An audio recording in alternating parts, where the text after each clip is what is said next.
Hello. After the vocabulary, we are now going to talk about the language you use when you conduct the patient interview.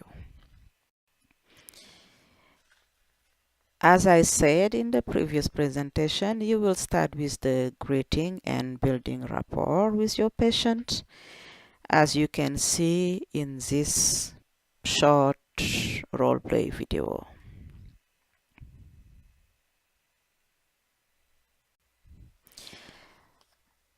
After these introductions, you will move to the actual interview questions. But before we talk about the questions you ask at the different stages of the interview, let's have a look at the types of interview questions you can have. First, you have what is called the open-ended questions. That are questions that you ask and the patient feels free to provide additional information. They usually are in the form of WH questions with the question word, when, where, how, plus the auxiliary, subject, and the verb, as in, how are you feeling today? But they can also be in the form of just auxiliary, most of the time a modal auxiliary, plus the subject and a verb, as in, can you describe the pain for me? You ask this question and the patient feels free to give you as much information as they can about the pain they are feeling. Next to the open-ended questions, you have the close-ended questions. These are questions you ask when you need specific information from the patient. They often have a yes or no response.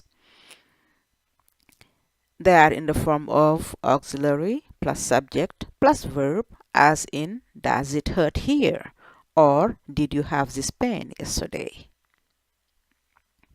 Now, of the two types of questions, the open-ended questions are preferred whenever possible because, as I said it, you ask these questions and the patients can give you as much information as they can. Now, if you ask close-ended questions and you do not have a specific piece of information you want to know, you might want to follow up this question, this close-ended question, with more follow-up questions. These follow-up questions are also called probing questions. You ask them to get more information. For example, you ask the question, do you drink? And the patient says, yes.